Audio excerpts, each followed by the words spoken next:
Hey everyone, Alex Italander here. We are living in unprecedented times, not just with the pandemic, but with our country and the rest of the world, speaking up and fighting against racism that has been going on for centuries. Changes need to happen at every level of our society.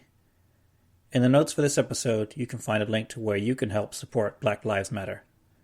I'd also like to recommend Season 2 of Seen on Radio, Seeing White, which goes into the history of systemic racism in the United States, and the latest episode of Point Mystic, where you get to hear from an activist known as Xochitl, in her own words, of what it is to be black in America.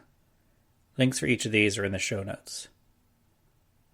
Earlier this year, I was invited by Mike Troup of the Earth Collective to participate in a new show, Behind the Collective, where we put each other in the hot seat and ask questions about each other's shows. In this particular episode, we talked about each of our first episodes, which led to discussions about writing, creativity, storytelling, and podcasting. Mike has graciously allowed us to run this episode of Behind the Collective for the Ostium listeners. Enjoy. All right, thanks for listening. My name is Mike. I'm the creator of the sci-fi podcast, The Earth Collective. If you're listening to this show, you might have already listened to The Earth Collective. If you have never heard of that before, you can find links to it and my guest show in the show notes. So today, let me go actually first. The point of Behind the Collective is basically for me, the creator of an audio drama, to interview and be cross-interviewed by other creators of audio dramas. It's just kind of a way for not only for other people outside of the creative business to kind of see how we do things, but also for us creators to get a chance to just talk to each other and to learn how everyone else does things. Because sometimes as creatives, we can kind of get in our own little bubble, and it's not only interesting to see what other people do, but it can also be very helpful to see other tips and tricks that other creatives have. And that's kind of my hope for the show. So we're going with episode 1, and of course, I had to go with a previous collaborator of the Earth Collective, Alex C. Talander, the creator of the show Ostium, which I actually started listening to myself before we even connected in the audio drama world. So Alex, it's good to have you. How you doing? Great. Happy to be here. We're fans, big fans of each other's shows, so this seems like a perfect marriage. Absolutely. And they're not... I guess there's some similarities between the shows as well. They're very atmospheric. It's very intimate with the main characters. Mm-hmm. And I think that's just a good starting point for Behind the Collective. So I'm glad to have you here. So the general premise of the show Behind the Collective is there's kind of a guideline for the questions, because hopefully the listeners, what you guys can do is you can go in the show notes, and I would like, if you have time, for you to listen to each episode. The episode from Ostium or the guests show, and then the episode from the Earth Collective, because each one of Behind the Collective episodes is going to showcase a different episode of not only the Earth Collective, but obviously a different episode of my guest show. So I'm going to operate on the understanding that you guys, the audience, has listened to those episodes, and as such, this is kind of a blanket spoiler warning. We're not going to hide anything behind spoiler tags for the episodes we're talking about. If you haven't listened to them, that's totally fine. Now you get a background, then you get to go listen to them. That can be fun too. Yep. All right, so I'm going to start by interviewing Alex on his show. We decided to go with episode 1, Population Zero of the Ostium podcast. Again, linked in the show notes. So my first question for you is, tell me about your show. I guess just give us kind of a general overview of what Ostium is to you and what it is in general. So Ostium at its heart is a big mystery, really. I started it out as a small idea of discovery, looking for a made-up place somewhere hidden that not everyone else knew about. I set it kind of locally because I live in Northern California, and it started again with this idea of a game of Geoguessr, which is an actual online game that Google makes where you're trying to guess from where you are in Google Maps where you are in the world from your pictures of your satellite imagery and, That is what everything looks a really like. interesting idea for a game. I've never heard about it. So when I It's heard the first episode of Ostium, I yeah. actually Googled it. I was like, okay, that's pretty cool. Yeah, not a lot of listeners know it's an actual real game, which is kind of cool. And yeah, it's just totally fun to play with. And you basically zoom along, click along each image, try to guess where you are by topography. Sometimes you'll see signs. I've played it a bit. Not a ton, but I played it a bit, so it was familiar with me. And then it kind of just steamrolled from there. For what if you saw a sign for a weird place, something that didn't seem right? And then the image came into my mind of the sign of Ostium, and then a population, it said 0. And it was just something, again, that just popped into my head. And when I get ideas like this as a writer, I chase them. I follow them up, and I don't force them or try to work too much out of it. I just let it kind of the story unfurl. So that's what I did with Ostium. And it started with Jake in a normal job in San Francisco, playing a game of Geoguessr, seeing this strange sign for Ostium, and his interest immediately getting piqued by it. And then when he went basically with the game of Geoguessr, when you're done and you want to guess where it is, you click on it on a world map world, and then it'll show you how close you were within so many miles or so. And so in this case, when Jake does it, he's about a couple hundred miles, I think I said, from north of him. So it's not too far away. So that's another step of him getting more and more interested in something and feeling this drive to want to know. He's definitely a very curious character. So you could say that your show is definitely a mystery show. Yeah. I've heard some fans have compared it to trying to remember some other mystery shows. I'm trying to remember the what is it? Myst. That was it. The video game Myst, where you're trying to put the pieces together and work out what's going on. And when I'm writing it, a lot of the times that's how I'm doing it. I'm putting them bit by bit. They're revealing themselves to me, and I'm letting the characters kind of find it, and put it together themselves to find out where they're going. So this started off with Jake needing to know where this place was and find out what it was, and literally pretty much just leaving his job at that point, making the long drive north and trying to find out where this place was. And then I used the little trick of him having a photographic memory that he likes to brag about.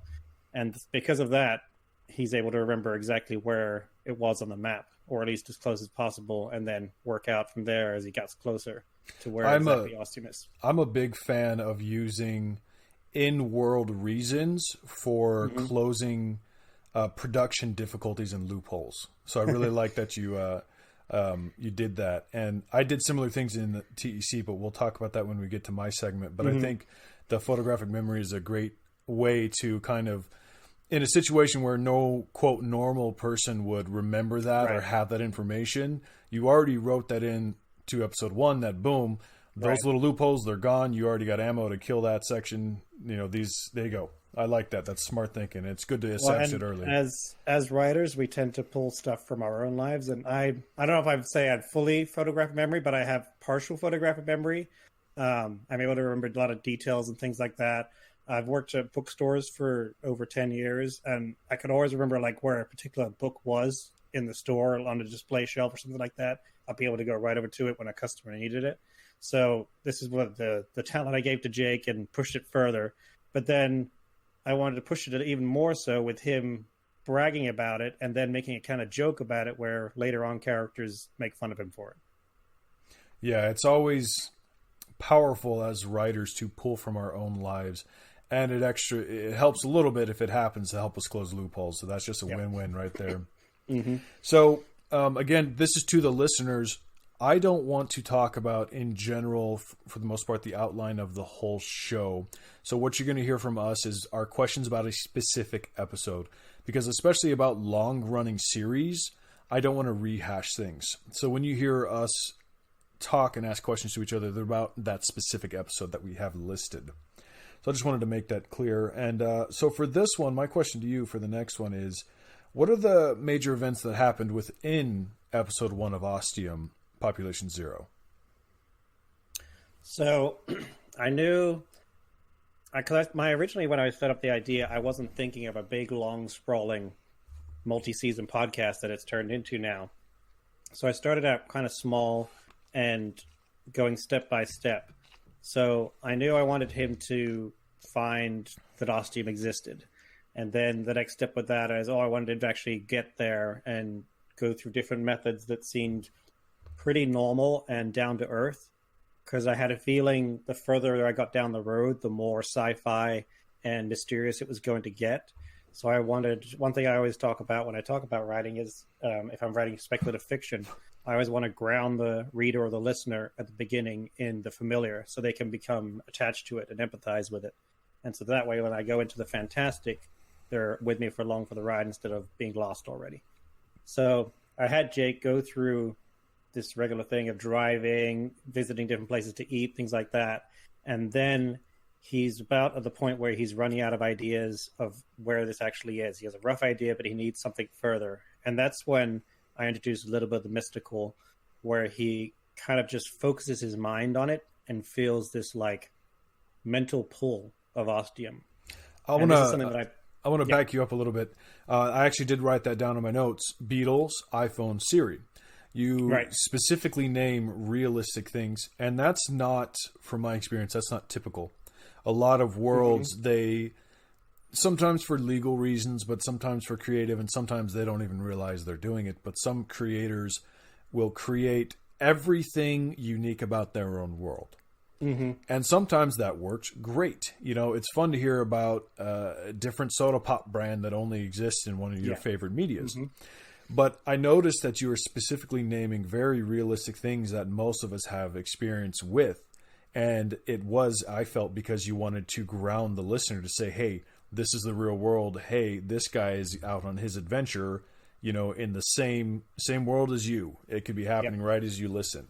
And I thought that was a really cool addition, because it's how you control the listener, whether you want them to feel fantastical or grounded, is very important. And I did notice that, and you did a good job with it. And it worked well that I was able to use Chris, who voices Jake. The Beatles are his favorite band, and he's an iPhone user, whereas I'm not. So I was able to have him exactly tell me how it works when you're looking for stuff with an iPhone. So that worked out. I'm with you on the Android there, buddy. Personal preference, no wars here, but. And again, as I was writing it along, I felt like I needed to do this because I had a feeling things were going to start to get weird once we got to Ostium and inside Ostium. So that's why I wanted to get this all set up in place, and to kind of build the mystery too of what was going on here. Where was this guy going?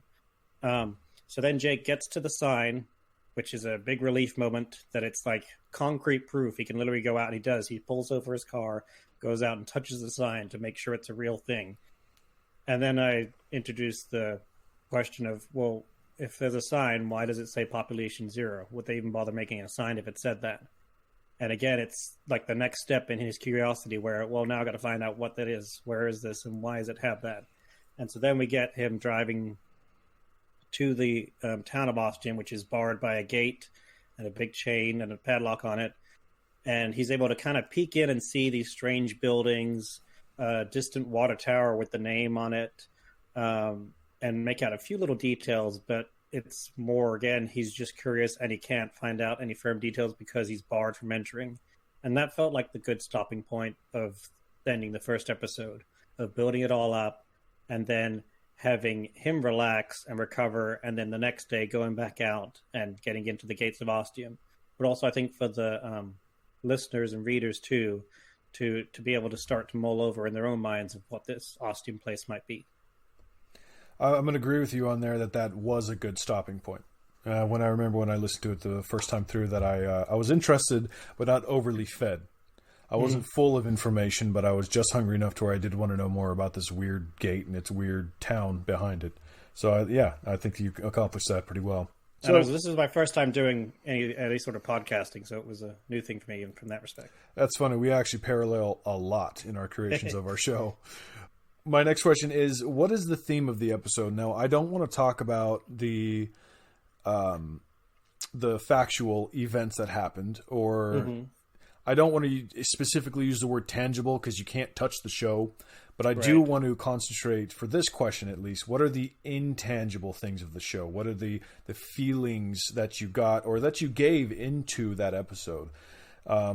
when you step back and look at the episode as a whole, what does it have? Loss, redemption, character development, etc. Mm-hmm. So just tell me how you felt about this one. What themes were you going for? You're right. There's an interesting thing on my 20, 30 years of writing. I've been writing now. About halfway through it, I was able to look back and just see what are my ongoing themes that I tend to write about a lot. And I found it's usually a person who's in a place where they feel they don't belong and they need to get to this other place where they feel they do. I feel it comes a little bit from, I was originally born in Spain. My mother's British, my dad's Swedish, and I never felt really any connection to, I have Swedish citizenship, but I felt no connection to any of those countries. And then I came over here for college and stayed here, met my wife here, and I've lived here ever since.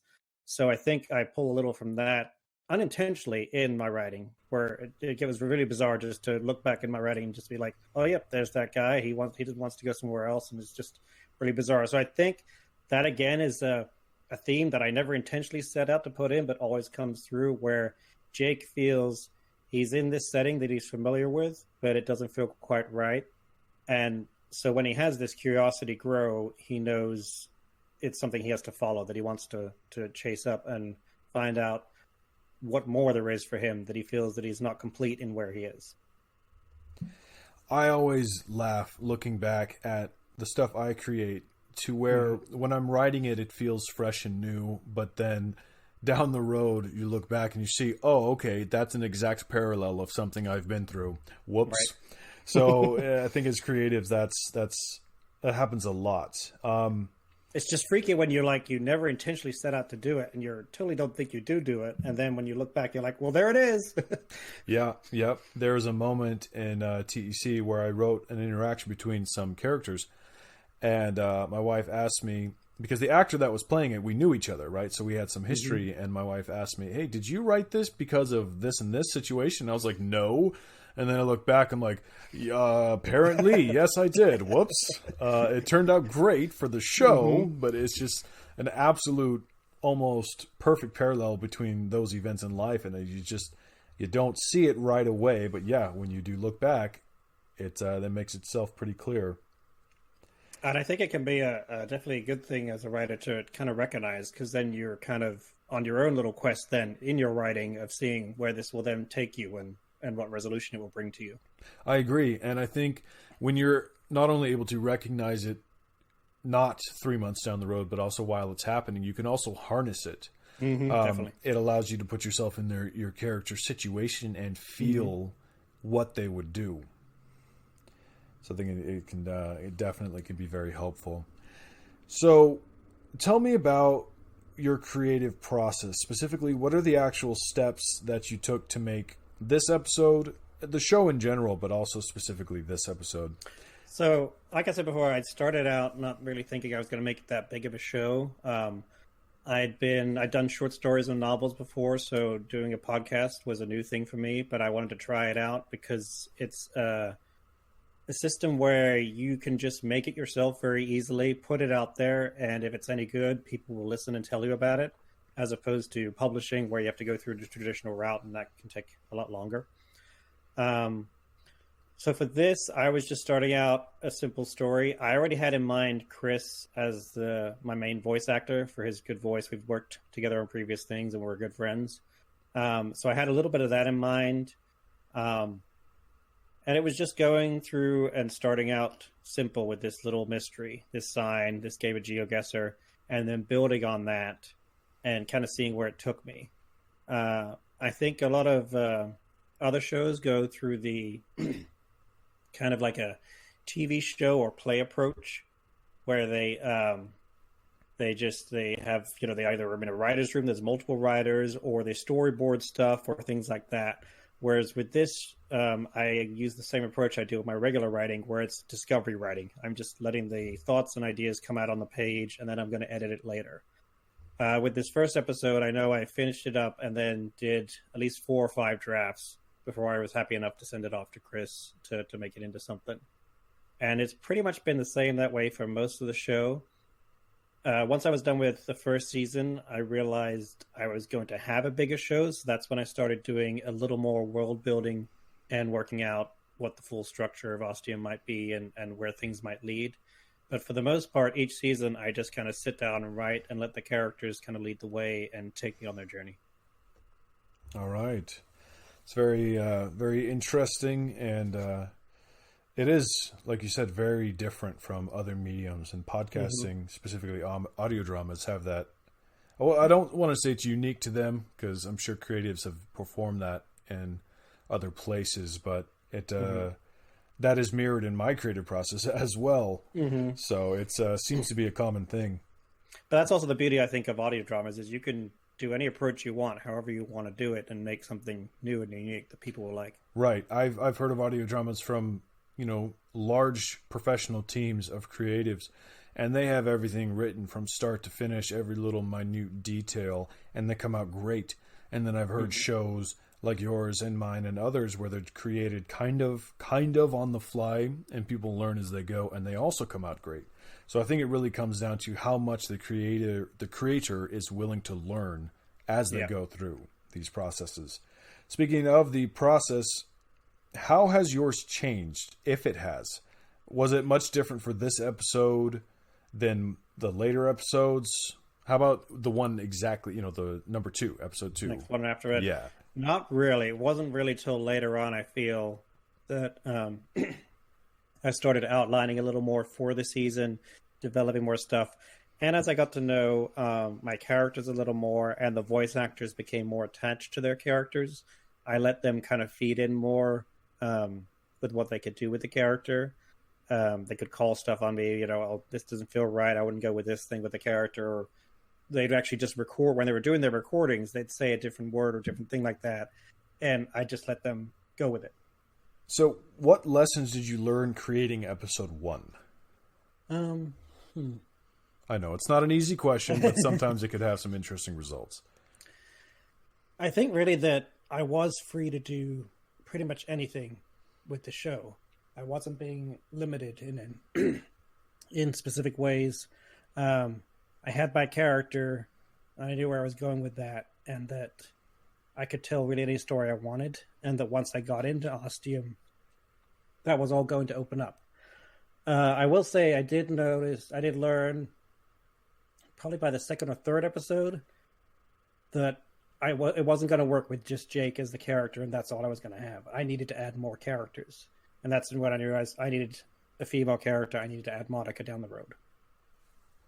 All right. So one of my questions that I have about the show is that in episode 1, Jake is led to face the right direction towards Ostium from the very beginning. Did you know that he would have a connection from the start of the show? Or was that just the town being mysterious and then everything kind of developed as time went on? It was the town being mysterious. It was me following up a little idea that stayed through the drafts and realizing it was something I had early on and then could build on further down the road to realize that Jake has this connection to Ostium that he still doesn't really understand why or how, but it is there and it's really strong. Yeah. So I also wanted to, it's not specifically a question, but I want to talk about how I liked the way you expressed the emotional feeling in the show. A lot of writers have difficult with that. A lot of writers will go with a very, on the surface, they will give you exposition of a situation, the lights were bright and it was hot. But Jake, the main character, he talks about how he's feeling or how something made him feel near the end of the episode. The feeling of claustrophobia was there about how the road towards Ostium was surrounded by the thick trees. And then he also just mentions in passing that it's a 1-lane road. Just those couple of sentences really give a feeling for the environment that he's in. And I really like that. I think that really just comes from my writing style. I'm always very detailed. And I always want to immerse the reader or listener as much as I can in this world I'm creating to make it feel as real and close and imaginable as possible for them. That's something I also try to do with TEC. One of my biggest pet peeves, especially for audio or reading, because they're kind of, in a way, they're kind of the same medium. You can't see it. You got to kind of, paint the world in your own mind. Right. And a lot of shows and books, they have a great world and interesting characters, but they have no atmosphere. Mm-hmm. And the only way to create atmosphere is by talking about that atmosphere. And it's not an easy thing to accomplish.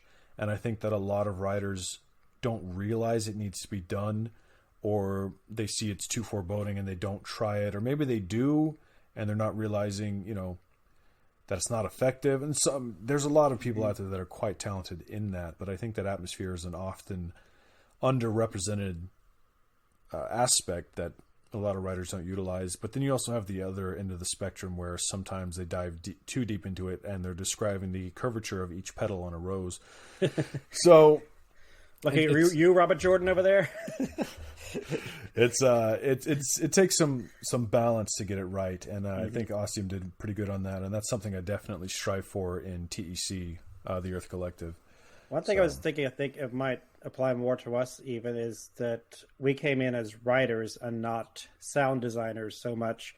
So we're, telling and showing our story through the words we can. Whereas there are other shows that will create this atmosphere and this feel just by the sounds and the things going on alone without actually the actors talking about it. Oh yeah, that's a powerful and can also be very effective. Yeah.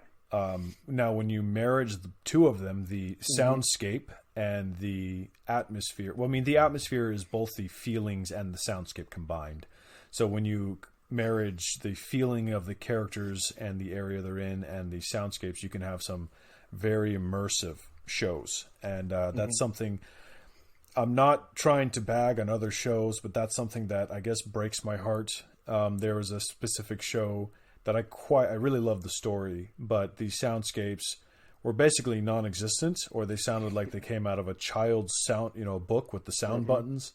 And it's just, it threw you out of the world sort of thing. Yes, it broke my heart because I love these characters and I love their world they made. I was like, yes, but then I would hear a sound effect from a tin can that sounded like it was boing, boing, boing. I was like, what are you doing? Listen to the world around you and try and recreate that. So an effective soundscape is very, very important, and I think it is often neglected, sadly so. Well, that's one big change that definitely has happened down the road for me for Ostium, is me learning how to do a little bit of sound design and work with the tools I am able to learn and use, but realizing my forte is writing. I'm not a sound designer, and knowing when I've, reached my limit, and if I want to go further, I need to bring in some people who actually know what they're doing, which is what I've done this last season of Ostium, or the current season, of bringing in a sound design team who know what they're doing better. And it's also helped me because they can do what they do best in making great soundscapes, and I have more time now to dedicate to the writing and development from that respect. Yes, that's pretty smart, because soundscapes, behind the collective, I kind of want the show to be basically, as I've said probably a dozen times, about the creation. So I want to go down the road of soundscapes for a little bit, because they're so much fun to me. I love them a lot. And again, I think they're pretty underutilized, and I just wish there were more of them. So bringing in someone else specifically for sound design is a really, really, really good idea, because sound design and soundscapes are so complicated. They're far more complicated than people realize. That so many people will make a show and they will put in sound effects, not soundscapes. And the way those two different is, but the listeners might not, is sound effects are a sound when an event happens. Soundscapes are atmospheric sounds and sound effects combined to give you the same sounds you would hear if you were standing in the position next to the characters. Right. So a lot of people will put, someone walking, and they put the footsteps down, sound effects of footsteps. Most people might think, okay, that's fine. But what they don't realize is that you have to get into the subconscious of the listener and get them to feel like they're there. So we'll keep using footsteps as an example. Where's your character? Are they outside? The footsteps would be very flat. You wouldn't hear them very much. That's it. And that's not even going into the texture of the ground. Ignore that for a second. This is just the actual soundscape of the single footsteps. if they're outside, like I said, flat, but maybe they're inside, okay, then the sound, you need to add some reverb. You need to bring it to sound like the noise, the footsteps sound is closer to you. Is it a big open space? Then you need to change the echo. Is it a very closed, tight hallway? If you listen to the Earth Collective, when I have certain sound effects, they will change as the characters go from outside to inside of caravans. The noises from the outside will get muffled or very low, so as if they were coming through a wall. So there's a major difference between soundscapes and sound effects. And I did realize that in Population Zero, the episode 1 of Ostium, is that you started off right away with the soundscape of an office. So you have this character that's just talking, and he talks a little bit about the normal world, and that's fine. But then you add in the soundscape of this guy being in the office, and now he goes from a guy that's just sitting there to a guy that's sitting at work, specifically hopping around the world on this little adventure website.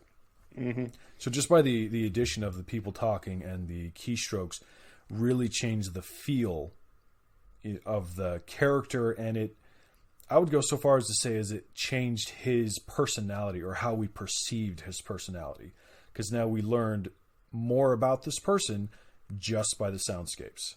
Right. And it's a familiar environment that everyone can emulate. Exactly. So I can never understate how important soundscapes are. And and honestly, I think it's the walking sounds are the ones I've always struggled with, specifically when it's two people walking. And to actually get it to sound right, you can't just, double up the sound of someone walking or try and set it off a little bit to syncopate it or something. It always doesn't sound quite right. And I think that was what I fully realized. I don't have the chops for this. Well, don't feel bad, because out of all of these sound effects that go into my soundscapes, feet walking are the one of the fewest that I use, because they can get very bad very quick. I have Foleyed, as Mike, he just gave us a link right here. I'm going to check that out later, but I have Foleyed my own sound effects. I lived on a house with some acreage, so I could get wet grass, I could get concrete, I could get dry leaves, and I would just hold my microphone by my feet, and I would spend about 15 to 20 minutes just walking around. So I have a ton of footsteps, but more often than not, I'm ashamed to say, that I would put them in and they just didn't sound right. Right. When I really needed to show that Joseph was walking, I would put them in. I think it was the most recent one that I can remember is Season 3, Episode 3. Again, spoiler tags, everyone, for the Earth Collective. When he goes into the building that has the drone in it, you hear his footsteps, and they change from outside to inside. But before that moment, he was walking that whole time. But I couldn't put the footsteps over everything, because that would just kind of get distracting. And you also can't have your character say, well, I'm walking every single time they're walking. I mean, of course you have to in an audio medium, that's over there, let's go check it out. So don't feel bad about not knowing exactly where to put footsteps, because those are definitely one of my problem areas as well. Well, that's why it's nice now that I have this talented sound team, which in our most recent crossover episode where Jake and Joseph are walking and then they go into his caravan, that the sounds change. And I knew I just had, if to say the sound needs to change here, and the sound team knows exactly what I mean and how to do it, as opposed to me just struggling with it. Yeah, that's. I need to get to that point to where I have a team that does that for me, but that is for another time. That's part of the growth. So, but I'm glad that you got that. It definitely would free up some time. Well, it helps. They're huge fans of the show, so they weren't that hard to convince to join me. Yeah, that is. I have been. I mean, my new writer that I just brought on, he had never heard of the show, and I contacted him on Reddit, because I hang around in a lot of the writing areas, because there's some great creativity there. And he wrote some stuff that had a really good sci-fi vibe. So I sent him a message, hey, would you be interested? He said, yeah. And then he started listening to the show. And then all of a sudden he hops on and he's like, okay, this is great. Oh, I make music. Here, you want my music? This and that. He's like, I'll write a bunch for you. I'm like, absolutely. I love your writing. Here, let me listen to music. Holy crap, your music is amazing.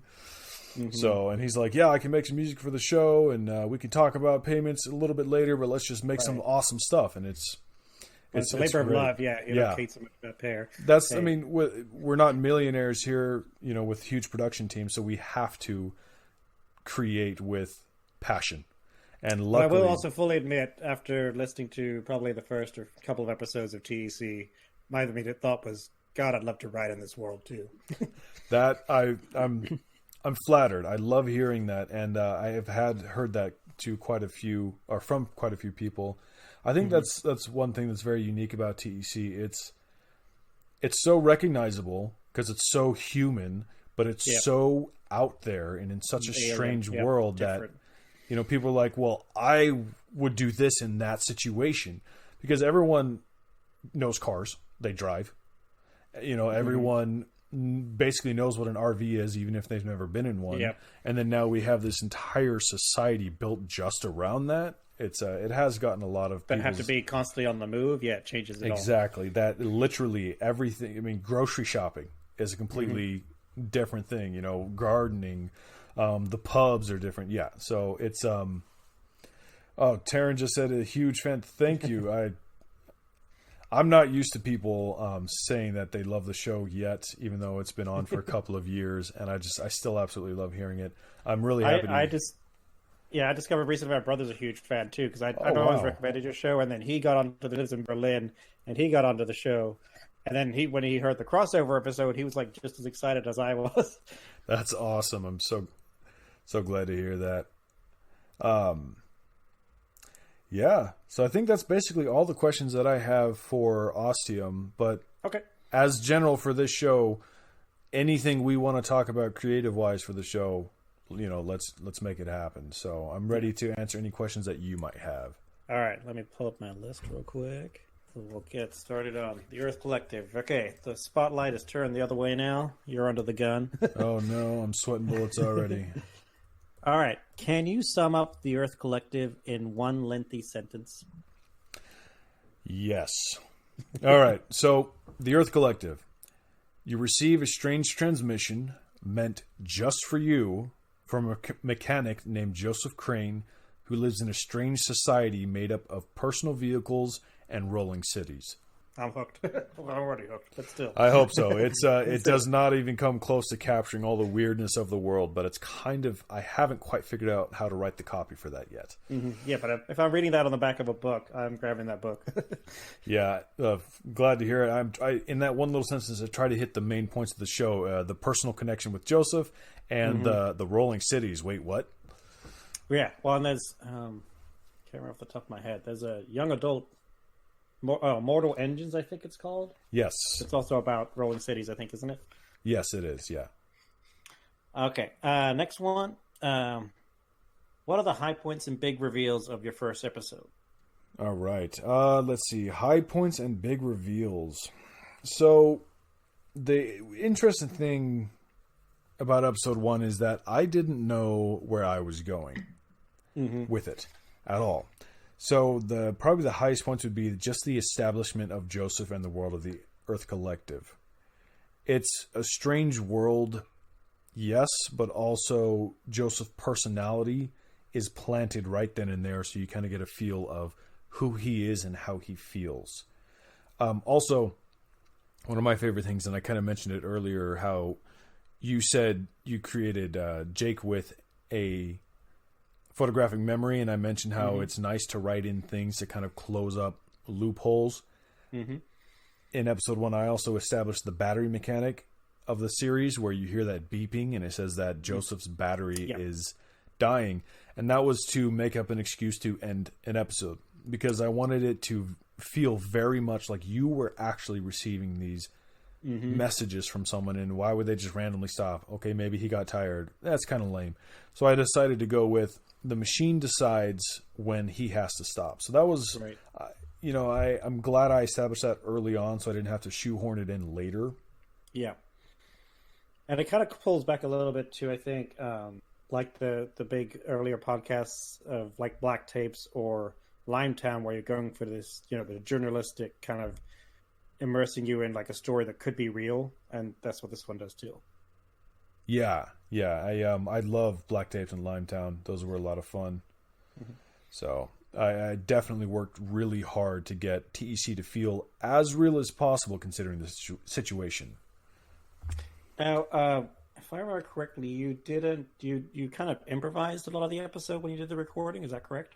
Yes. So all of episode 1 is improvised. How it began was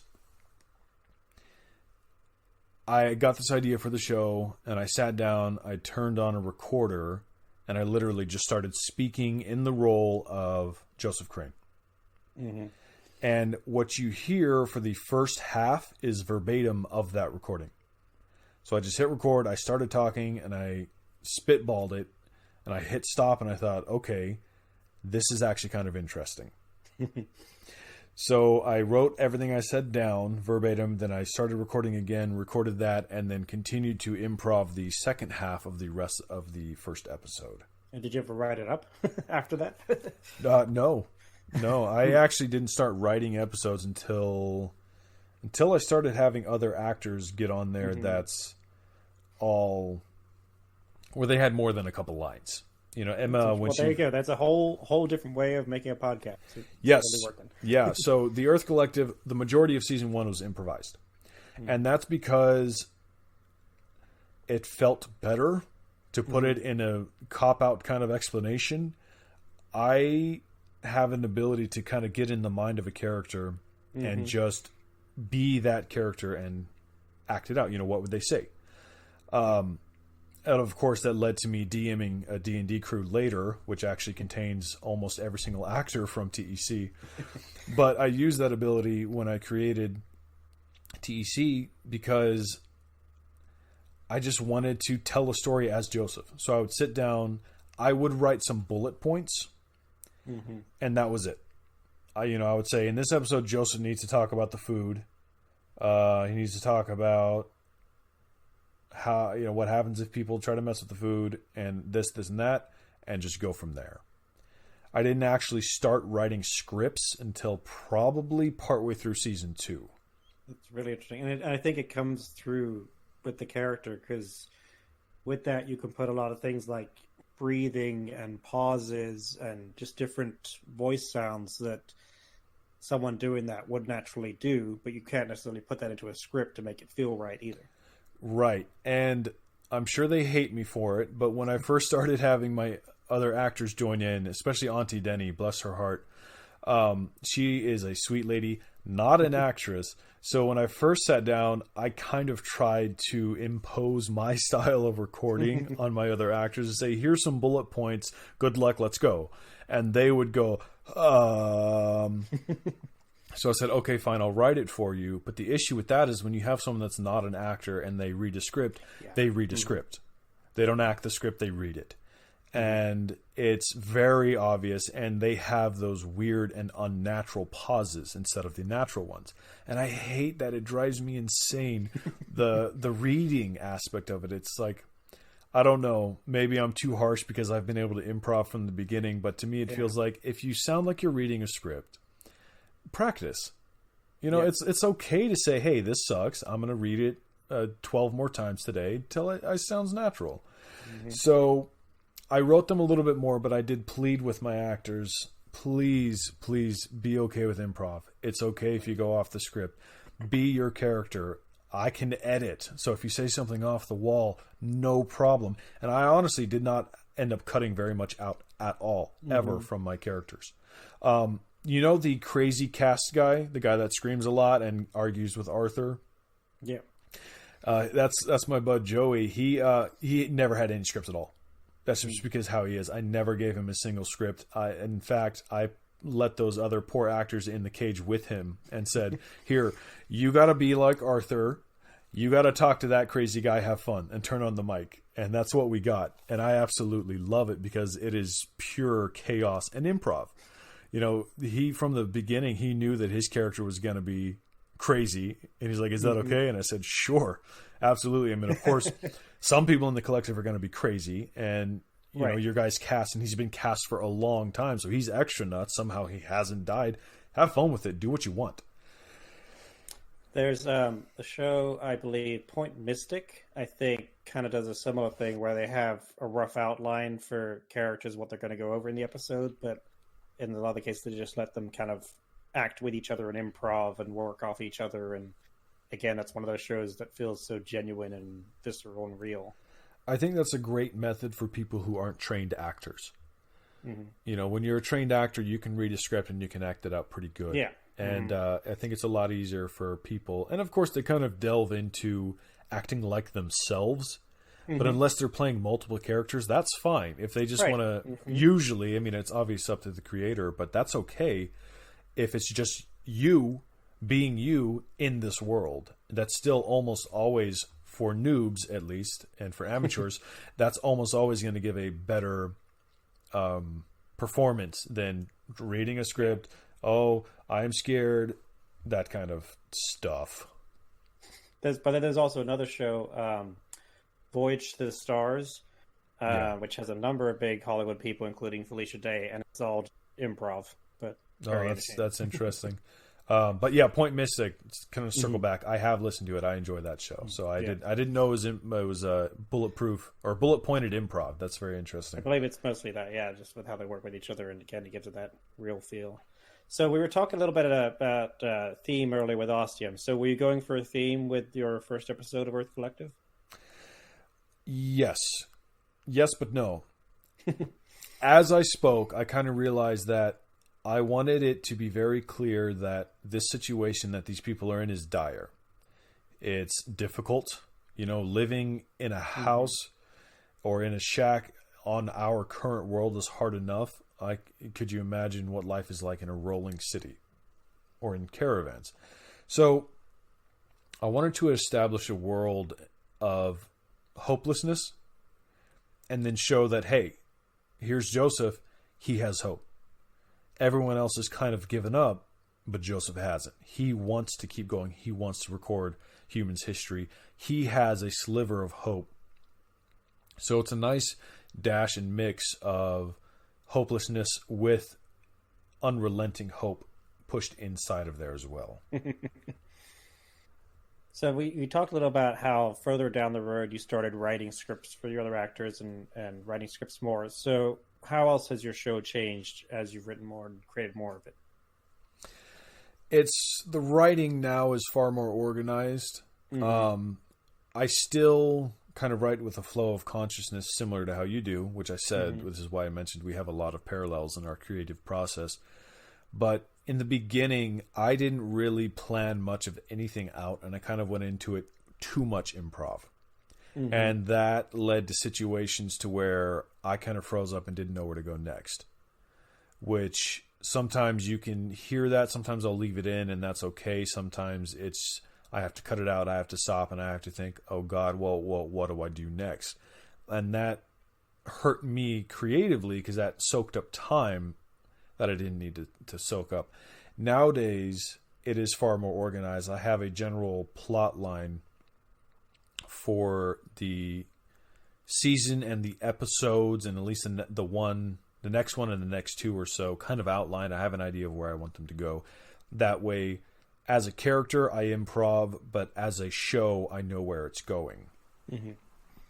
So that has definitely changed a lot and has made it a lot easier. I mentioned recently in a Patreon post that before it would take me days and days and days to make an episode, but just recently I was very busy and I didn't get around to it. I know I needed to make an episode. So I mentioned, and I was in a rush, but I really wanted to get an episode out, and I had it written, luckily. So, but I recorded, edited, did music, sound design, and soundscape all within about 5 to 6 hours and released an episode. And I was told that it was one of the best episodes they've ever heard by some fans. And I thought, wow, if I have my crap organized, this is so much easier on me. Why did I do this to myself? Why did I, why did I wait so long to make this easier on myself? When I was re-listening to that first episode, and I've noticed it all throughout the show too, is the music plays a kind of like almost a character to the show, an underlining tone to a lot of things. I find it really poignant and atmospheric. So, who does the music? Where do you find the music? I do all of the music. Oh, Well, do by pick. I mean, I pick all of the music. mm-hmm. So for a portion, let me give credit where credit is due. Right. A portion of season 1 was scored by the very talented musician Vru Patel. I kind of took a break between the release of the production of season 1 and season 2. So me and Vru we started to do different things. You know, his schedule got too busy to continue scoring the show and all of that. So I was very thankful for his services. And you can hear the second half of season 1 has some great music. But the first half of season 1, all of season 2, and currently all of season 3, it is just me finding free and Creative Commons music to layer in to the show. Right. And I'd say music is neck and neck with soundscape as far as creating a good atmosphere. It is very important. Every single song I choose is very carefully put in very specific spots. I mean, I literally line drums and beat drops and crescendos up with dialogue specifically to get the exact mood that I want for that show and for that sentence. Sometimes a single section of dialogue will get 4 or 5 songs put in, listened to 4 or 5 times, taken out, put a different song 4 or 5 times, taken out, put another song in 4 or 5 times, taken out. And it's very time consuming. And someday I hope to have a composer, because that is exhausting, to be perfectly honest. The feeling I get when the music just matches is like heaven. So I'm happy to do it, but my God, someday I need a composer. So you voiced the protagonist of the show. Was that always going to be your plan, or did you ever feel like you should have gone with someone else or tried a different actor? This one's also kind of a yes and no. Because TEC began and kind of is now a one-man show.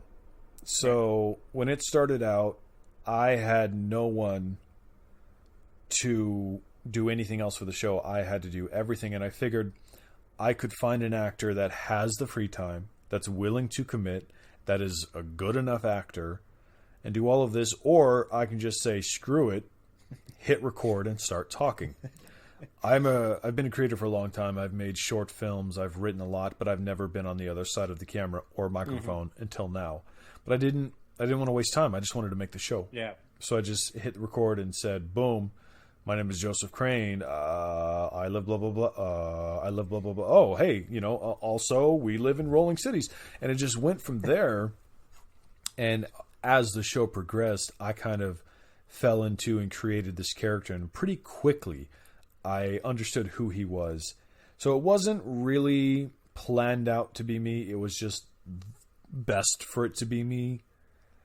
And I think that it helps because what Joseph says, which is in the control of the writer, but also how he says things is very, very, very important. Taryn just said that he loves hearing the R's and ums. The show is improv, but it is also meticulously stated. Yeah. There in season 1 and season 2, but there are some sentences that are said with certain inflections that give hints to storylines that have started or are hinted at throughout the rest of the series. Just the inflections themselves. So if I'm playing Joseph, I have complete control over that. It's easy. I can't say I can, but it would take more time to say to an actor, I don't think so, moodily. That would just take a lot of time. I mean, that's how acting goes, because I have directed people in front of a camera. But I figured, this is my baby. I love the show. I love the world. I can deliver the perfect feel and the line delivery for Joseph from the very beginning if I just take care of it. And I would say I even noticed that too with the crossover episode where we worked on the script together. So you were working off a script there, but again, you still brought Joseph into that script and gave him those pauses and those breathing, the feel of it that Joseph has. Yeah, Joseph is meticulously created to give a feel of who he is, because he's a very real person, I want to say. Mm-hmm. He has events in his life that motivate him that aren't in the show. No one knows about them, but I know as a creator of these events. So when I'm writing him, these events manipulate and influence his decisions and how he decides things.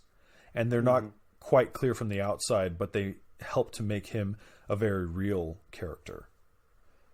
So since you immerse yourself so much in Joseph the character, do you ever have issues with trying to pull away from the character when you're just, when you're done recording or you're leaving wherever you're recording or something like that, or do you find yourself in normal life also being Joseph? Joseph, I've never had issue trying to pull away because Joseph and I are very similar. He is kind of how I would be in a horrifying hellscape of rolling cities and death on the dark side of a planet. Determined. Life's been hard, but there's hope, and that's kind of how I see life. Right. So I haven't, surprisingly, not yet had any issues with feeling like I need to pull away, because I just I can easily put myself in the mindset of Joseph. Specifically, I even do that for the recording, obviously, but I mean that day. I go in and I think of how would Joseph feel this day that he was sitting down to record. Right. And I'm able to get into that, and I'm also able to get out of it, thankfully. No Heath Ledger. Oh, could you hear me? Yeah, cut off for a bit, but yeah. What was the last thing you heard? Get in and get out, and then that's it. That's basically it. I can get in pretty easy, and then I can get out pretty easy. And then I heard Heath Ledger. That's all I heard. Yeah, I was going to say, no Heath Ledger situation here, so. Or Christian Bale. Yeah. No screaming at at hands on the set. So when I listened to the first episode of Earth Collective again, it's been a while since I'd heard it, and I know, further on down the show, everything that happens, but I really found the episode pretty intense, and I might even say catastrophic with everything that's happened and what's happening now, and maybe even kind of a downer, I'd say, with how things are going, and pretty hopeless. Did you think when you were finished with this episode that this might be too much for listeners, or that you might have to change something, or were you happy with what you came up with? It did occur to me that this might be too much, and I mean this in the purest sense of the word, I don't write for anyone else. There's no fan service in the show. I create the world as it is, and if people like it, that's beautiful. If they don't, that's okay. And I don't mean to do that to be a jerk, but I mean to do that to have TEC be its own world forever. Yep. So I knew that it would be a doom and gloom world, and I knew that some people wouldn't like that, and that's fine. I'll never take personal insult if people are in a place in life to where they can't handle something with that type of atmosphere. Because I've been in that place, it's like, well, I have to consume something positive right now. Yeah. So while there is an ever-present undercurrent of hope, there's also ever-present oppression of the difficulties of that life. Right. And I know that's there, and I have thought to myself, well, should I change that? But also, again, the world decides what it does, if that makes sense. I can't just say, well, nah, life's going to be easy. I created the world of the Earth Collective of Oasis, and that's where the characters live. Yep. That doesn't get to change. Coming. They got to keep moving. Exactly.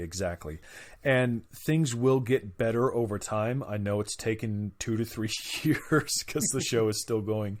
And but in a world as difficult as that, progress is slow. Yeah. And I think that gives us a connection to the world we live in now. It's difficult for a lot of us in a lot of different ways. So I think that by keeping Joseph's world real, people can look at it and say, you know what, this guy is going through hell. So am I. But listen to what he says. He still says we can make it. We can keep fighting. We don't have to stop just because it gets hard. So yeah, the world is oppressive, so is ours, but let's keep going. I think of Congressman John Lewis, who's just been through so much in his life as a black man, and how he's never given up hope and just says, we have to fight another day. We have to keep going. We can never stop. And he's always such an inspirational voice, I feel, and it's kind of similar to this. Yeah.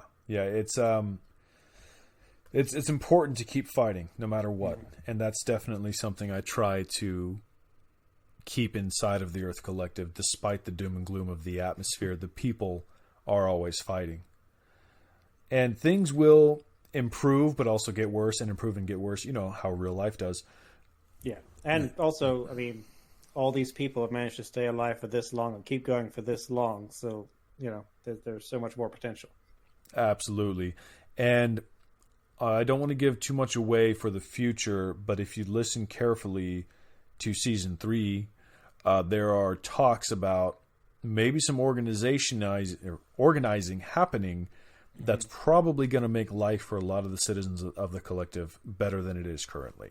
But, again, this show, Behind the Collective, is not about the whole show in general. It's about specific episodes, because I only have 3 seasons to go over with when I talk to other creators. So we'll get to season 3 when we get there. But let me just say this. There's more hope on the horizon. So to pull it back a little bit, so with where you are in the show now, if you could, would you change anything with that first episode? I would give it intro music. But I didn't. And you did. I just realized that both our first episodes do that. Yeah. Have the intro. We just throw. I like that, though. I think you throw you right in, which is what you should do. And I think, maybe I wouldn't give it intro music, because if someone hears of a show where you're getting a transmission from a setup or something, from a mechanic, and be like, what? So they listen, and boom, it starts as if they're literally receiving a recording. Exactly. That really hooked me. I changed that. I don't want intro music. I like what I have, and I think it's good, especially for longtime fans, because they hear that very, very unique piano, But I think the beginning, no intro, now that I actually step back and think about it, I think it's good how it is. And as far as anything else, I don't think I would change it. It's unique and improv and real and raw, and that was definitely something that was praised highly when the show first came out. That people were like, this sounds so real, how did you do that? And I would tell them, that's because it is, because I didn't know what I was doing. I just talked as the character, and that's what we got. So just a guy with a mic, but it felt like so much more. Exactly. And I think I would leave it just how it is. So last question, do you still consider this the right starting point for the Earth Collective? Or do you feel you could have started it at a different point in time? When I read that question in the preliminary, when I was going over the ones you sent over to me, I sat and I thought for a little while, and I realized I could not imagine the show starting anywhere else. Joseph it started at a point to where he has a history, and like I even said, some of it's not even talked about. It just motivates him. Some of it is hinted at, and no one has even brought up one of his biggest moments in his life that I've been dropping hints at since, I think, episode 3. So I'm hoping someday someone will be like, hey, did this happen to him? And I can say yes. But Joseph starts as a character with so much history, and he's so established in the world already. He's not some young pup that's there to prove his way. He's already a well-respected mechanic. Of course, mechanics on the hierarchy aren't very tall, but in his circle, in his segment, he's respected. He's an integral cog in the machine. Exactly. He's not. It's not specifically an underdog tale from the beginning, like so many other stories, and those can be fine. But I'm just glad that I didn't start TEC that way, because he's not powerful, but he's already a person, and he's ready to go and continue his story. And now you, as the listener, get to join him on his story and see where it goes from there.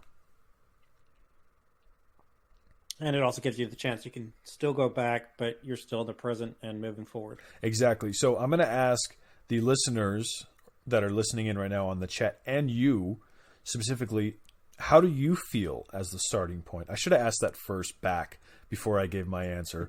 But how do you feel as that is the starting point for TEC? How did you feel when you first listened?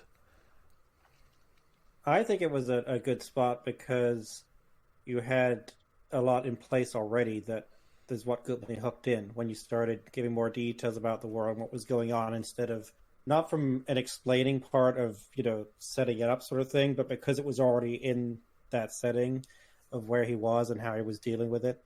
It pulled me in more that way. I feel that instead of being, told it all and given it, in one big lump sum sort of thing, like at the beginning of a big epic novel or something like that, where everything's given to you, like the beginning of Lord of the Rings, where you have a 5-minute narrative thing that just throws everything at you.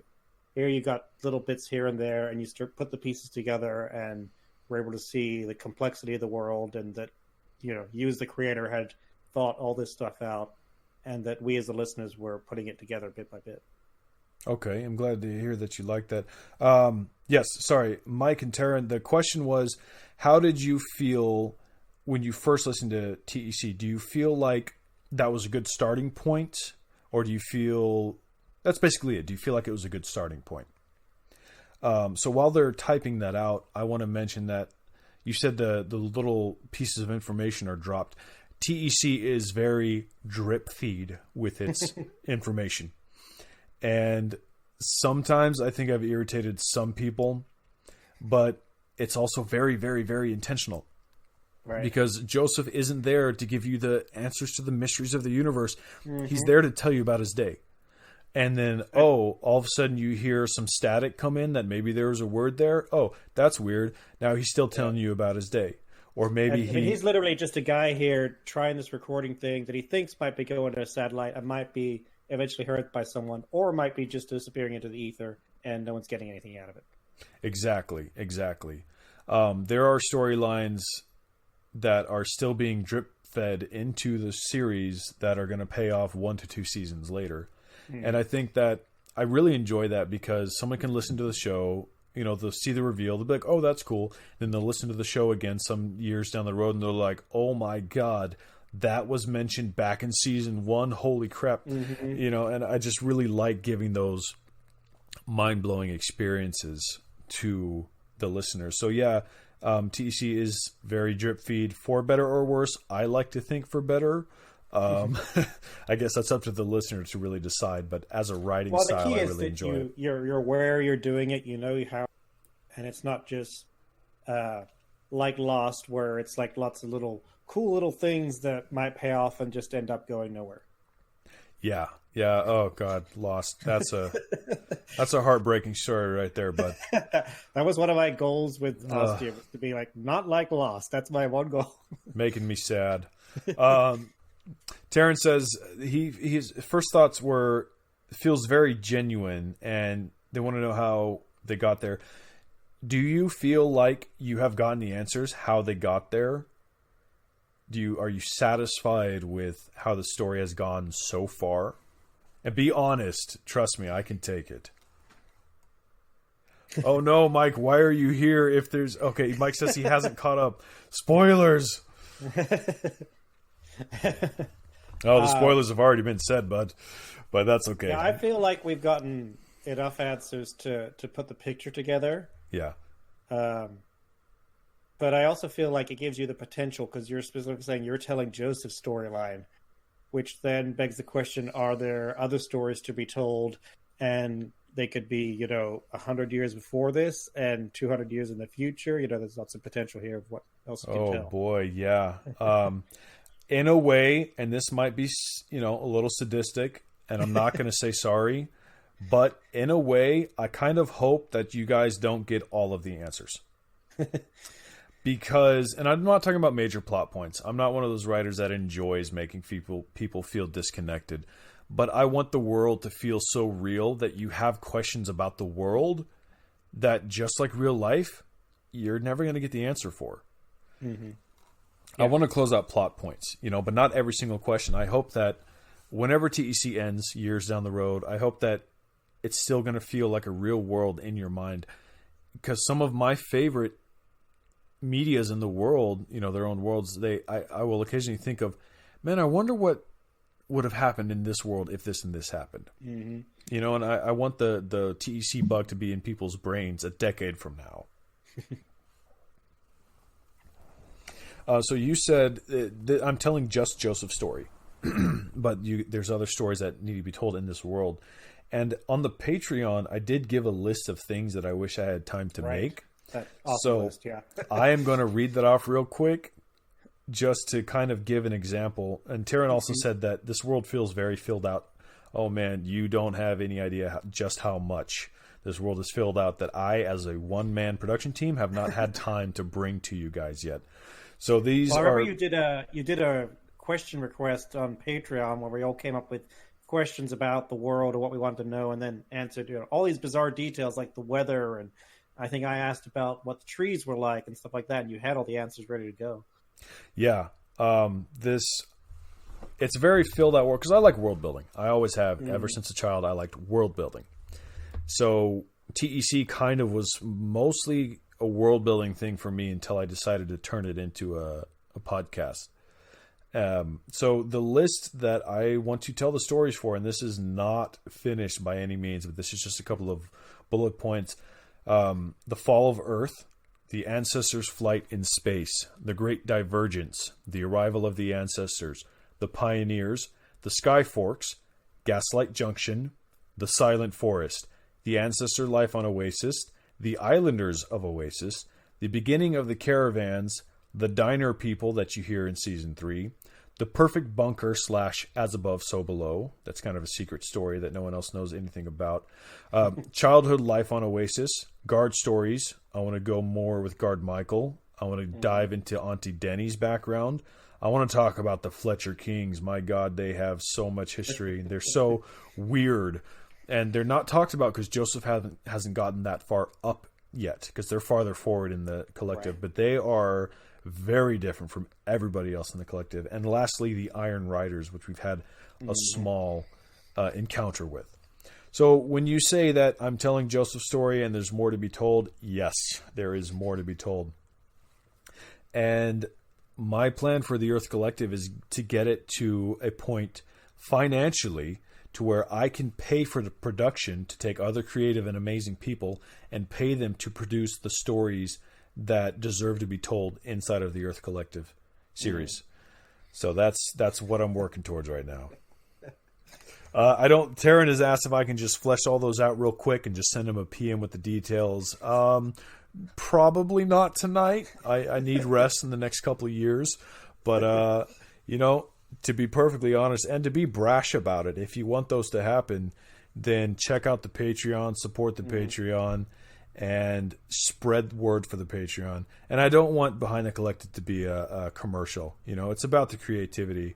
Yeah. But this is only going to happen if I can bring it to life. Speaking of Patreon, to those listening, Ostium also has a Patreon with a ton of content. So if you're going to support my show, do it. Yes, please. Also, go support Ostium because you're going to get a crap load of content on both ends. The price of a couple of bucks, a few bucks, coffee, maybe a dinner once a month for both shows, and you're going to have hours and hours and hours of content on both ends. So mine is patreon.com/TEC story. Again, it's not supposed to be a commercial, but if you want all of that stuff that I just spent 5 minutes listing off, you're going to have to support the show. That's the only way it's going to happen. Alex, tell us your Patreon. Patreon.com/Ostium podcast.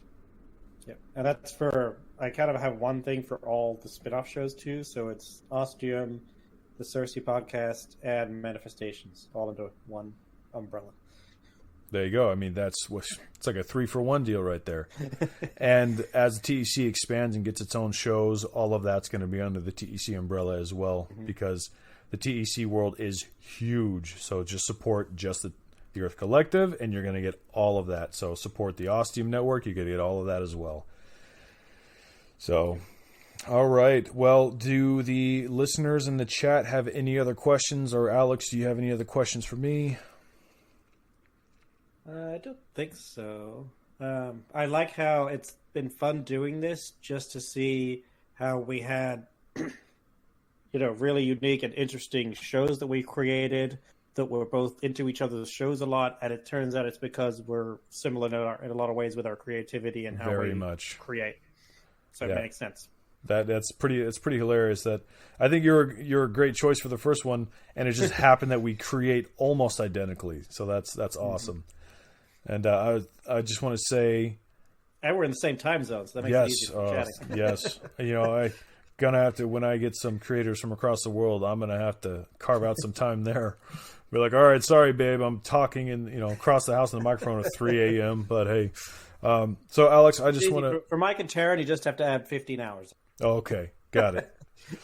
So, Alex, I just wanted to thank you so much for coming on the show. I really appreciate it, and thanks for being willing to ask me the questions. That really helps because I can't just sit here and ask myself questions about the Earth Collective. That'd be a little weird. So, I'm very grateful that you had some of your own, and you were able to take the question outline that I sent you and customize it to make it very interesting. So, I do appreciate that. Well, I'm just as curious about your show as you are mine, and one of your biggest listeners, I think. So, absolutely, you're a great fan. I'm just going to put that there. I'm your interactivity with the show, the comments on Twitter and the Patreon are just awesome.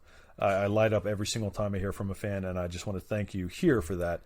And so, yeah, I'm probably gonna have you on again because Ostium has grown to have a very interesting and complex world. So I think later, after I interview some other shows.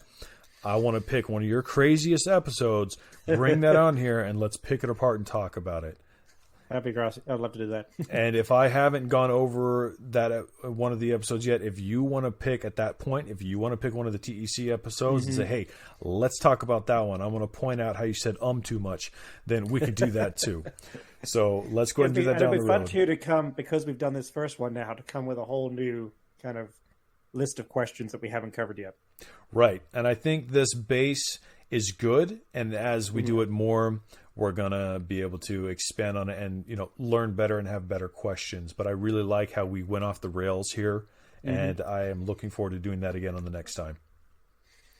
And it's fun doing it here on Discord where we can have people chiming in too. Yes. I hope we get more because I love seeing the questions, especially fans of both shows. It's really good, especially when they've already listened.